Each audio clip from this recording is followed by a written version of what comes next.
Evening. Good evening. Who's these vessels? How are you doing? Oh, Hashem, good, and you? Evening.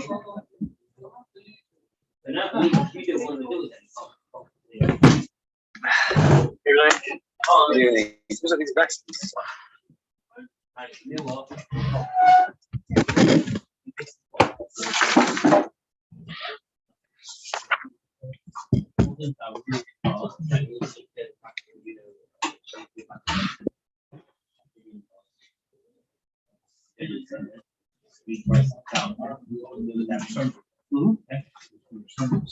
Tomorrow night. Finishing tomorrow night with Hashem. Yeah, Motti Litwin said that he will come and speak. And I think Eddie Spiegelman's doing the Had and Sean Kern is saying the Kaddish. When is it, tomorrow night or Wednesday night.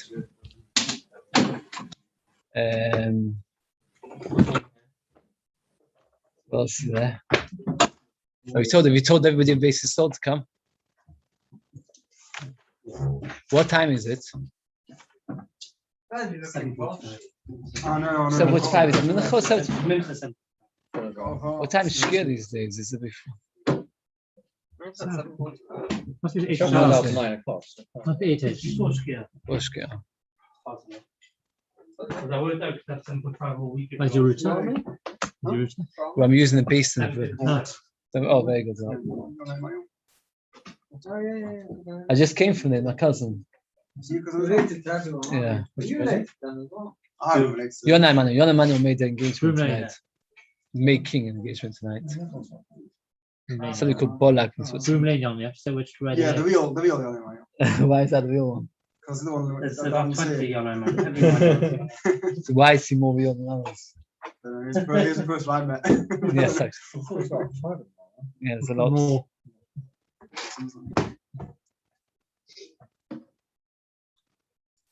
Okay. Right. Just again, very quickly, to Mitzvah the Sim, we quoted Mincha, and what Chalutuin is coming to speak. Okay. We're up to Nunhei and Mudalev, 3 lines from the top. Yesterday, we learned a Chiddush from Acha. It's a long time ago yesterday. Anybody remember what Acha came to teach us? Oh, very good.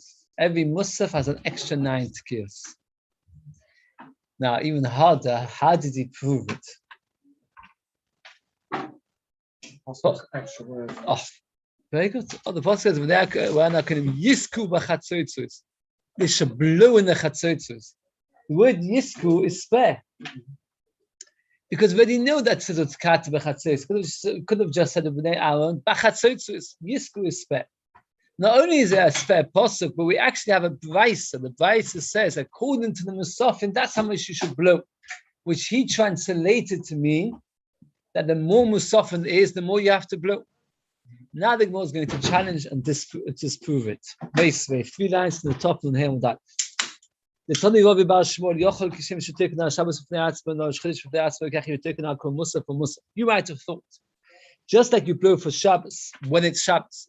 And for Rosh Chodesh, when it's Rosh Chodesh, so too when it's a Shabbos and Rosh Chodesh together, you should blow for both. The Pasuk says B'Rosh Chodshechem to tell you that you do not. We'll discuss in a minute where do we see from B'Rosh Chodshechem that we do not blow an extra 9 for every Kol Musaf. We'll see in a minute. But at this present stage, the question is that the Brisa says clearly that you do not blow an extra 9 for every Musaf, exactly the opposite of Babacha. Says the Gemara, to Yufta, to Babacha, to Yufta. Babacha is disproven, and you do not blow an extra 9 for every Musaf. Is that clear? So Shabbos Rosh Chodesh, you do not blow for Shabbos Rosh Chodesh, you blow for one or the other, but not for both. So now the Gemara says, my Talmud, where do you see from the words of Rosh Chodshechem that you don't blow for both? Where do you see such a thing? The Gemara says 2 explanations. Omar Abai, Omar Ko, B'Rosh Chodshechem. And on your Rosh Chodashim, you should blow the shofar. Rosh Chodashim, one of them is a very unique Rosh Chodesh. Which one's very unique? Rosh Hashanah, because it's got Rosh Chodesh and Rosh Hashanah. But the Torah speaks about all the Rosh Chodashim in one breath. That is called a hekesh. A hekesh is when the Torah discusses a number of things together without differentiating. So the Torah discusses all the Rosh Chodoshim together without differentiating. So we learn, Hukshu kol Chadoshim kulam zeh lo zeh, they're all compared to each other. And since they're all compared to each other, just like the normal Rosh Chodesh, how many times do you blow shofar for the Musaf? 9. Also on Rosh Hashanah, which has got a Musaf of Rosh Hashanah and the Musaf of Rosh Chodesh, you only blow 9. So Rashi Omar, Ksiv Chodshechem without a Yud, which is in the singular. Uksiv Baroshe in the plural. Be'ezeh Chodesh yesh lishnei Roshim, which month has 2 heads? Havim is a Rosh Hashanah, it's referring to Rosh Hashanah. Rachmana Chodshechem Chadhi. Baroshe, when it's 2 heads, meaning Rosh Hashanah, which is both the beginning of the month and the beginning of the year. Chodshechem without the Yud is 1 to teach you that it's considered like 1 head. You only blow the shofar for 1, not for the other. So let's get clear. Rabbi Acha came along and told us that every time you've got a musaf, you blow another 9. And the Gemara asked question after question and found answer to complain, all complicated answers. But eventually the Gemara disproves it, and you only blow 9, not 18. But Tanya, the Gemara brings another brisa to disprove Rabbi Acha's contention that for every musaf you blow another 9. Here the Gemara is going to discuss which song the Levim sang when they brought the Korban Musaf on Sukkot.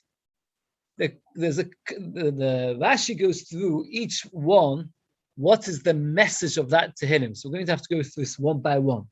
That means we're going to work out what it is, why they sang each one on that day. So on the first day of Sukkot, they sang, which is the Mizmor of David, the famous Mizmor of David, we just say before L'Chadodi, can anybody explain to me the connection between that Mizmor and Sukkot? They're all quite hard to find the connection, and Rashi does that for us. What is the connection, Havul Hashem? The answer is, because it says like this, Koil Hashem al Hamayim. The sound of Hashem is even on waters, and that's referring to the Nisach HaMayim, which they would pour on the Mizbeach and they would blow the shofar. Furthermore, it says like this: Havul Hashem kavod v'ois. Honor Hashem, give Him, render Him honor and strength. In the Simchas Beis HaShe'eva, we would dance and sing for the HaKadosh Baruch Hu, so we would give Him honor. So those are 2 reasons why on the first day we would sing that song. B'sheni ma'yoimim. What did they sing on the second day of Sukkot? U'leroshom alekim maloch lesape chukoi, which is Tehillim Perek Nun, and it describes how terrible a Rosh is. Now, what's the connection to Sukkot? The answer is that people came to Beis Hamikdash of all kinds. Some of the people didn't deserve to come to Beis Hamikdash. Some of them were showing. So the pasuk says, "What's the purpose of you coming here and discussing my mitzvahs? I don't want you here." Furthermore, if you don't do tshuva, the other thing it says like this: there's a special mitzvah that called Baal Ta'acha. What's the mitzvah of Baal Ta'acha? Baal Ta'acha means that if you promise to bring a korban, you have to bring it within 3 Yomim Tovim. So therefore, they always wanted to remind people, if you're anyway coming for Yom Tov, please bring the korban. So therefore, in that period, it says 2 things to do with Sukkot. One, to the wicked person, Hashem says, what's the purpose of you coming? And the second thing it says in that Tehillim is that those who bring a korban will honor me. Pay to HaKadosh Baruch Hu that which you promised, to remind people to bring the korbanos. In fact, Sukkot was usually when you had to bring the most nedarim and nedaros. Anybody know why? Why would Sukkot be the time when you have to be most worried about Baal Ta'acha? No, because it's got to be God and not Shminat. Tell us like this. Because you've always got 3 Yomim Tovim till you bring a korban. If you made a promise from Sukkot to Pesach, that's 6 months. During those 6 months, all the people made any promise between Sukkot and Pesach only had the Pesach, Shavuot, Sukkot. Sukkot has been the last. So for 6 months of the year, from Sukkot to Pesach, anybody who made a promise then had to bring the korban by Sukkot. If you made a promise between Pesach and Shavuot, then you have Shavuot, Sukkot, and the following Pesach. The longest period of time to finish Baal Ta'acha would be on Sukkot if you work it out in the calendar, because that's when 3 Yom Tovim will finish. We're discussing what song the Levim sang on Sukkot. No, because if we get 3 Yomim Tovim, so let's say make a promise between Sukkot and Pesach. So you get Pesach, Shavuos, and then Sukkot is your last one. If you miss Sukkot, you've already lost it. If you make a promise between Pesach and Shavuos, or between Shavuos and Sukkot, you get a different Yom Tov to finish. But the longest period would always be the Sukkot to Pesach period. Therefore, it comes out that Sukkot is much. Okay. On the 3rd day of Sukkot, what would they say? Mi yokum li merein. Now, the fascinating thing is that on the 3rd day and the 4th day, what they would do is they would say the same perek of Tehillim, which we say on Wednesday, every Wednesday. That's the one which we say. Only what they would do is they would split that song, do a half on one day, half on the 2nd day. And what they did even harder is that besides splitting the Tehillim into 2, they would do the 2nd half on the 1st day and the 1st half on the 2nd day. And Rashi goes a great length to explain why all of this happens. And it's good to understand it. Rashi says like this, Miyokum li mereim refers to the fact that even though Klal Yisrael are with mereim means evil people, they still serve Hashem. In the second Beis Hamikdash, there were Greeks, Persians, and others that caused a lot of hassle to Klal Yisrael, and Klal Yisrael continued to serve Hashem. So Miyokum li mereim, who's with me, who can help me in mereim is Hashem. And nevertheless, we still carry on, and then we say like this, Yeshashu nafshi. Your comforts give joy to my soul. We say it on the 4th day every day, every week. So therefore, what's that gives me comfort is the mitzvahs give me comfort, which is Succa Shaiva, which we rejoice with the mitzvah. What did they say on the 4th day? Binu barim ba'om. What happened was, on Sukkot was the time when you had to be busy giving away money to the poor. The reason is because all matanos in those days, all giving was from produce. Sukkot was Chag HaOsif, the time when you gathered it all in. When you gathered it all in, you had to give nice Vishan, nice Sheni, nice Oni. So what happens is, we want to remind people of the mitzvahs of giving. So therefore we tell people, Binu Barim Bam, you must think about how to do the right thing. Now what happens is, many people will try and hide the mice and not give it. So in that telling we say, the HaKadosh Baruch Hu hears and watches everything that the person does. So therefore, a person should know that he can't escape it, and that's why we say those psukim of Binu B'Avam, which is the 4th day, what we say on the 4th day, and that's in it. You don't say something which I saw, the Bord Davashim Elap, a very beautiful idea. The pasuk says the one who created the ear can hear, the one who created the eye can see. But Lapin says that this is, maybe it's obvious, but it's important to be aware that HaKadosh Baruch Hu wanted us to be aware of the fact that he's able to watch us and hear everything that we're doing. He wanted us to constantly be noticed at that point. And he realized that how can I make it that everybody should know that I'm watching them and hearing them all the time? I'll create by human beings the ability to see and the ability to hear, and they'll be able to extrapolate, they'll be able to work out that since I created this, I obviously have that capacity. That means, he says, don't think that after Hashem created human beings and he saw that they can see and hear, he said, you can see and hear, you should know I can also do the same. No, it's not necessary. Because he, HaKadosh Baruch Hu, has the ability to see and hear, therefore he planted it within us in order that we should have a better appreciation of his powers of watching and seeing.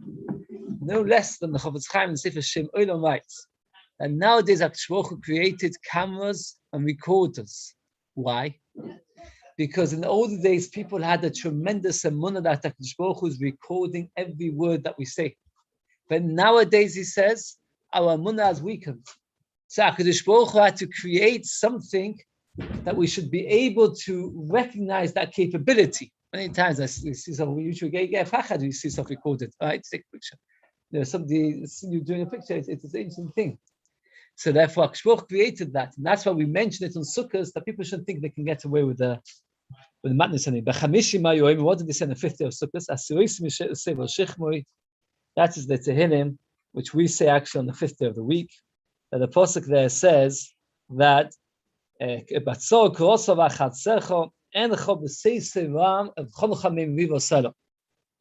Baruch Hu says, I'll test your Mei Meriva. Mei Meriva is water. And therefore, the pasuk says, that you should just daven for vain. There's pasuk of comfort that Shloch will look after us if we serve it. That the pasuk there describes how it's Tehillim Pei Aleph, Tehillim Pei Beis, that those who don't serve Hashem will be destroyed. And the pasuk also says there, Oni v'rosh hatzdiku.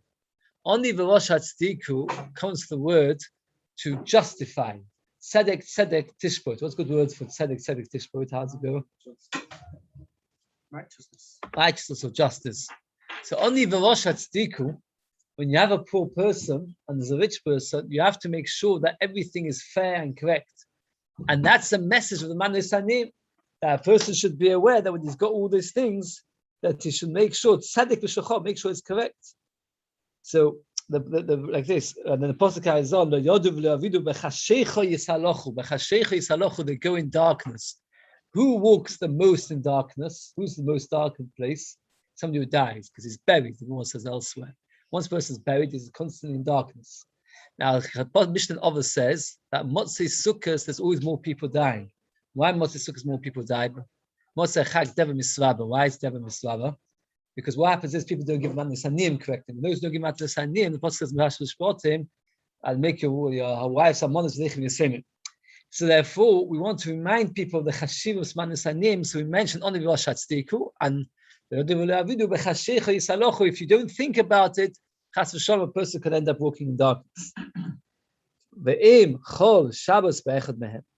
If Shabbos is one of these days, the way we understand it is that whichever day is Shabbos, the next day you do the previous day. So, for example, if the first day is Shabbos, you only start the set on the next day. You push everything one off. A way to remember which Tehillim to say, Hom Bayi, which is the first letter of all these songs. He changed the third and the fourth day.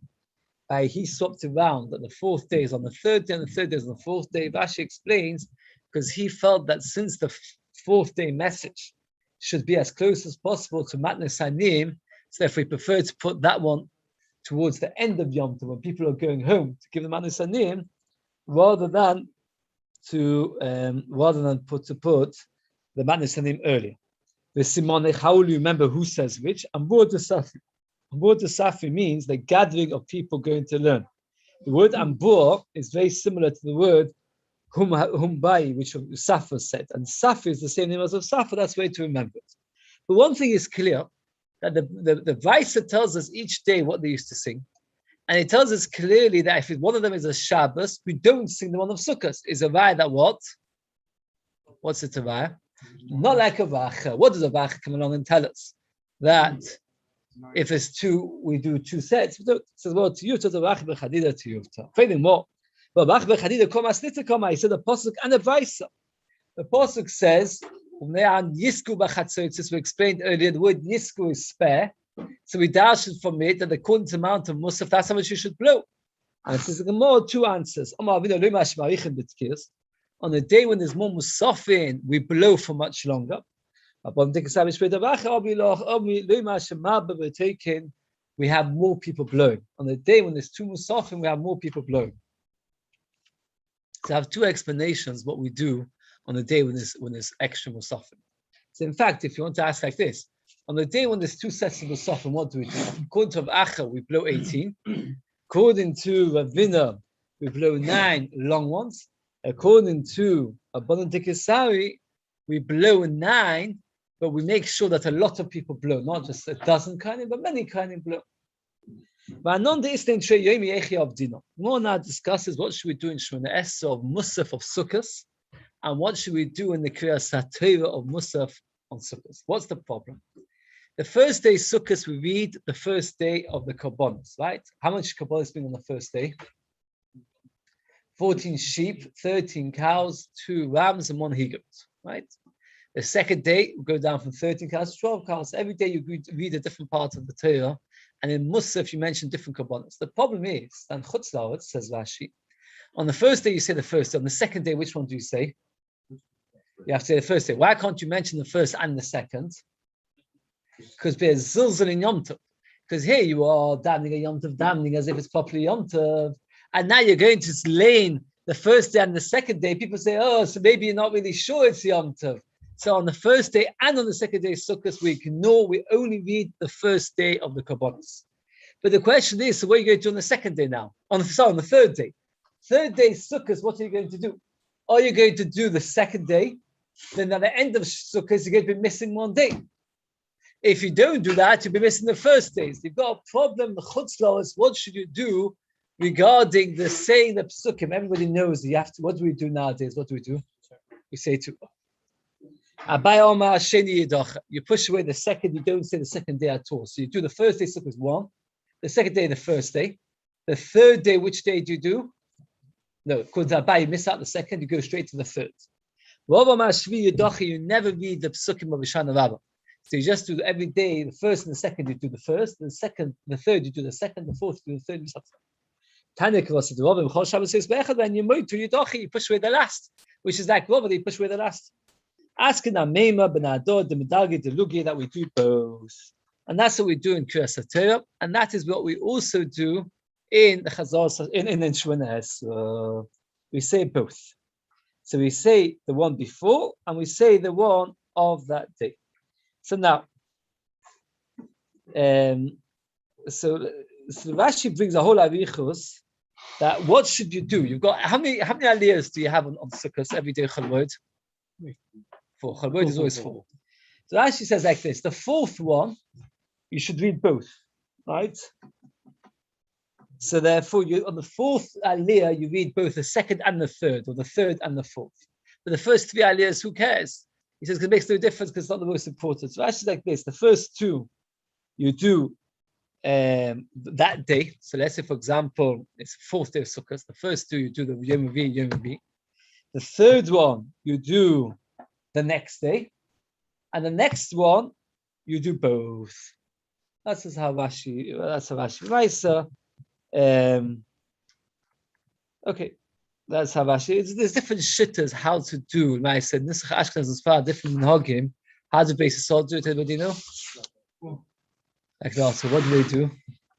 I think it's split up the first one, I think, Into 2. And then the second day as in Shlishi, and then will be both of them. Both. Right. Yeah. Is it? But okay. Says the new mission on the Hamel base. Let's do a tiny bit about Akdama. There was such thing as Mishmois. Mishmois means there were tens and hundreds of thousands of Kohanim. They couldn't all serve the Midrash all the time, so we split them into groups. Originally, they were split into 4, then to 8, then to 16, eventually to how many? 24. There's 24 groups of Kohen. So, for example, if it's one Kohen's Tali's Kohen, so Shua can't go that week. You can't bring the avodah. Each Kohen gets their week, and they have to do the avodah that week. Now, on Yom Tov, we allow all the Kohanim to work together because there's a lot of kabbalas. Now, let's go very briefly. The first day, you bring 13 cows, 14 sheep, 2 rams, 1 he-goat, right? So now there's 26 mishmos. 24 mishmos. So each one of the 24 mishmos, you start off, 13 of them can bring a cow. So how many mishmos do you have left?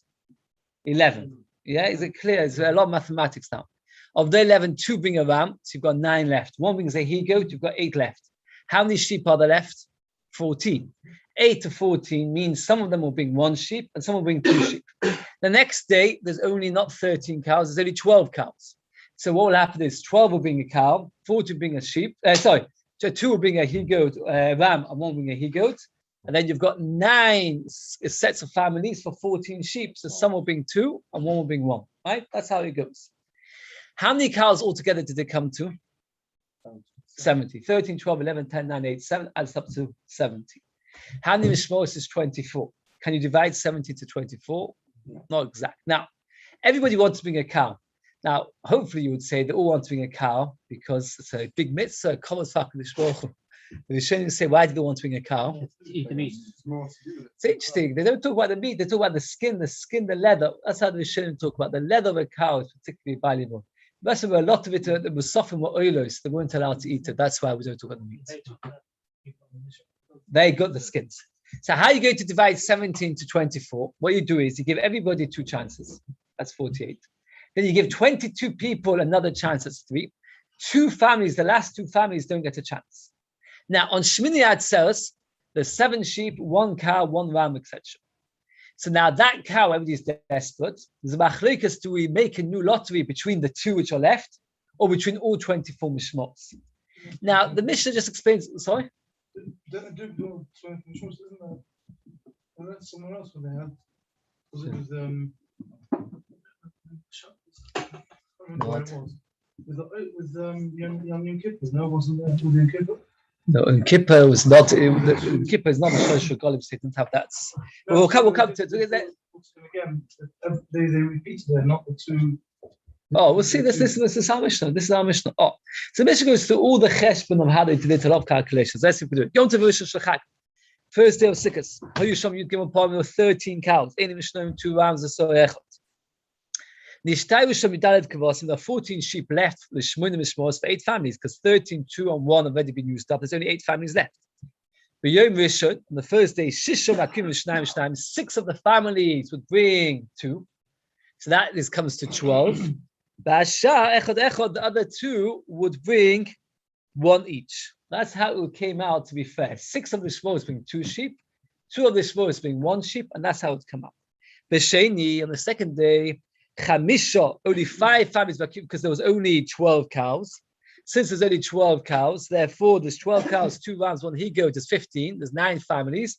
So B'chamisha B'akim Shnayim, 5 would bring 2, that's 10. Ba'asha, the other 4, echad echad would bring 4.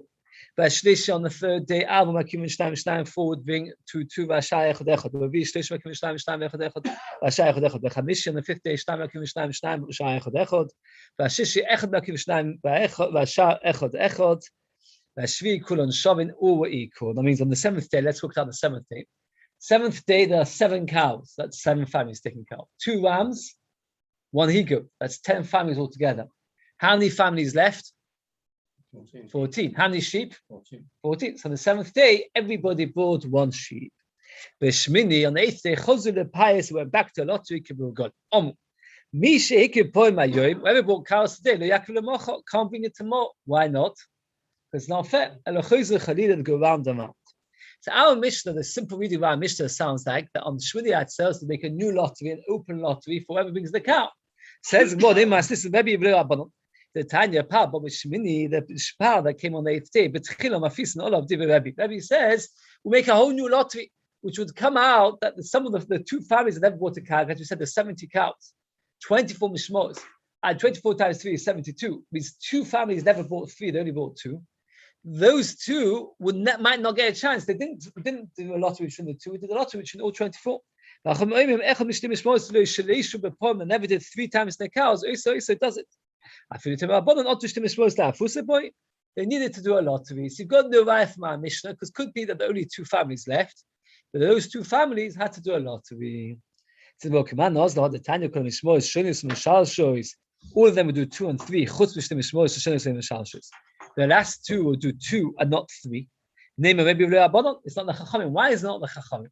Because according to the Chachamim, how many would not get a chance to do 3 cows? It's a hard one. No, according to Chachamim, only 1. Because the Chachamim say everybody got a chance to do 3, except the last 2. But the last 2 we did a lottery on Shmini Atzeres. So therefore, of those 2, 1 of them will definitely get it. So only 1 is never going to get a chance. So the Brisa says that there's always going to be 1 that there's 2 that don't get a chance. It's going like Rebbe. Says the Gemara, no. We came to the cows of Succas. They never got to do 3. It's a teaches what our Mishnah teaches us that what?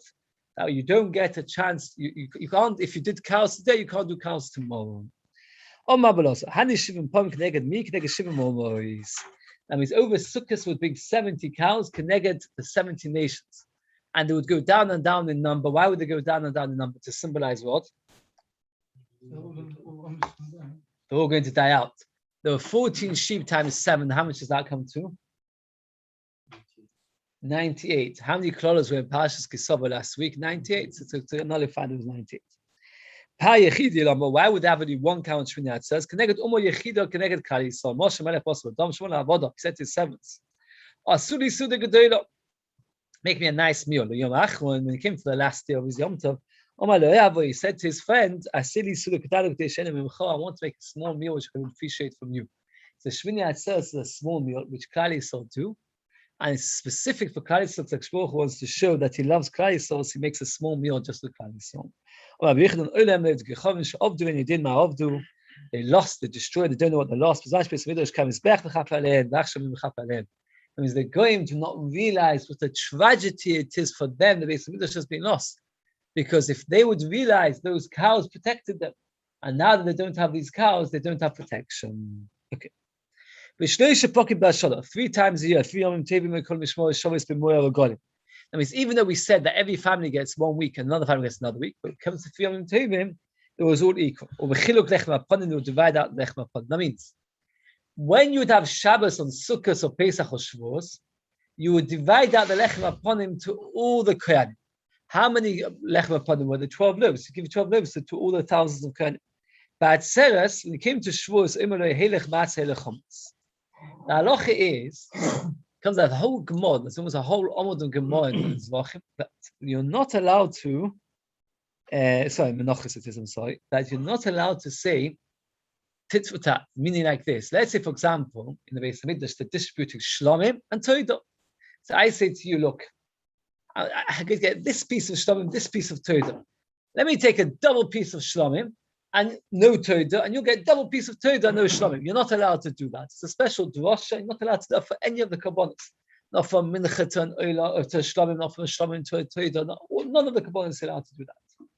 So when it came to Shavuos, there were the 2 loaves of bread of Shavuos. What were they made out of? Chametz. They were made out of wheat, chametz wheat. Plus you had the 12 loaves of the lechem hapanim, which were not chametz. The lechem hapanim were not chametz. Even though they were tefach thick, they were not chametz. Right? Like a thick lafa, but not chametz. So when they would go to the kohanim, they didn't want the kohen to think, I'll take a piece of extra of the shtei lechem, and I want you to get lechem hapanim or vice versa. What did you have to do? He would say to every kohen, here's chametz, here's matzah, here's chametz, here's matzah. And he'd give him a tiny, minute amount of the shtei lechem, and a minute, tiny amount of the lechem hapanim.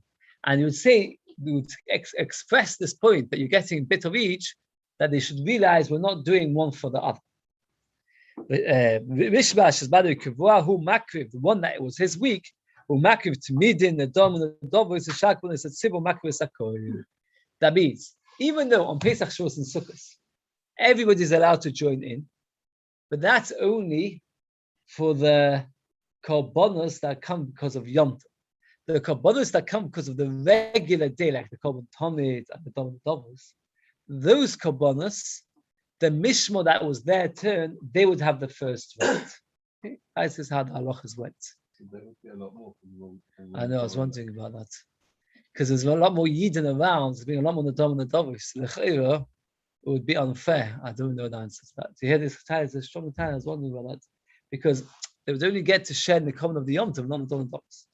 Now the Gemara is going to bring psukim that dash in all of this. It's actually psukim in Parshas Shoftim, but the Torah actually tells us the halachas of the Shmoris Kodah. And first of all, the Mishnah says a murei avega. A murim generally refers to what? What does a murim generally refer to? Was burnt on his Mizbeach. And it comes from the word by Yomi Hashem and Moishe, a murim, that which Hashem said to Moishe. Now the Mishnah says that they would divide the murim. What can the point of divide the murim? The murim nobody got to eat. Went to the Mizbeach. They went to the Beis Hamikdash, the Mizbeach. Over here, the word murim, what it says about the Yom Tov doesn't mean literally the murim. The Pasuk says, like this, when the Levi comes, and then he comes, whenever he wants, he can come and bring a korban. Now we know it's not really true he can come whenever he wants, because we know the such as Bishmos. So what it means is, he can come at Yom Tov and do what he wants. You might have thought every day of the year is the same. Only when Klal Yisrael come into one gate. So when all of Klal Yisrael come into one gate, then we have the din that all the kohanim can bring a korban as much as they want. Is Yom Kippur Rosh Hashanah one of the Shloshim Regalim? If you notice in the Musaf of Rosh Hashanah and Yom Kippur, we don't say Lalos v'Leiros, because there's no mitzvah of Aliyah L'Regel, and therefore the din of the Mishmos would apply to Yom. Means this din that all the Mishmos can work together was only on Yom Tov, not on Rosh Hashanah and Yom Kippur. Says the well, this actually otherwise two dots. Okay, it goes back to Mishnah, but it's a continuation. How do you know the all divide lech upon? That means like this. We said as follows. Let's get it very clear because it's actually quite a big chiddush. On Pesach, Shavuos, and Sukkot, all the Kohanim can serve the Beis Hamikdash as much as they want. There's no first rights to the Mishmah, but only regarding which korbanos? Yom Tov korbanos. The Talmud, for example, which comes every day, who gets first right? The Mishmah that would have got it. So the lechem aponim, what would you have said? Who should get it? The Mishmah. And the Mishnah says that who gets the lechem aponim? Everybody, all the Kohanim, which seems unfair. The Pasuk says they can divide it portion for portion. And we explain, just like we divide the avodah to everybody, we divide the food to everybody. It says, well, my achila, which food do we talk about? If we talk about the food of the actual korban, there's another pasuk and another parasha, another topic. Sorry, that the pasuk says that every kohen when he brings a korban, he gets first rights to the meat. And let's get this very clear. It's Geshmak Cheshbon. The Torah says that when it comes to Yom Tov, Achad Shorecha, all the kohenim are allowed to come and serve. Then the Torah says, they're even allowed to get part of the food. Says the Gemara, what is the chiddush of this halacha? Is it to teach you that they all allowed to get part of the korbanos which they bought as a korban? Says, well, that can't possibly be.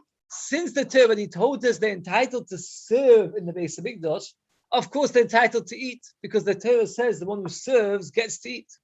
So when the Torah says that they're allowed to divide out the food equally, just like they're allowed to serve equally, it's not referring to the korbanos which we just mentioned, which are special for Yom Tov, which they're allowed to serve. It's referring to something else. What is it referring to? The lechem aponim. You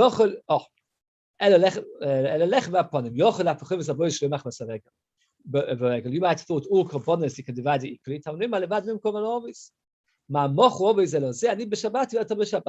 We sold it. That means what happened was all the kohanim got together. Who set up the mishmos? Does anybody know? Very good. Shmuel HaNavi and David HaMelech were the ones who made the 24 mishmos. They weren't the first. Moishe Rabbeinu made a few, but there was no near enough. Later they made more and more. But the last set of the 24 mishmos were made out by David HaMelech and Shmuel HaNavi. And the way they did it is they said, you sell this Shabbos, you sell that Shabbos. So therefore it comes out that we're back to that therefore when it comes to the rest of the year, you're not allowed to serve in the Beis Hamikdash if it's not your turn. Okay, tomorrow we've got quite a long day. We'll stop at 4:94. It's a shame. We'll finish the Masechta. We're not finishing, at least finishing the Masechta on Wednesday, it's a shame. And everybody should make it, that's lachem. Don't let anybody not say they're not coming to the Siyum. It's a very special mitzvah. It's a very special mitzvah. Before Yomi Adin to Chaparayim.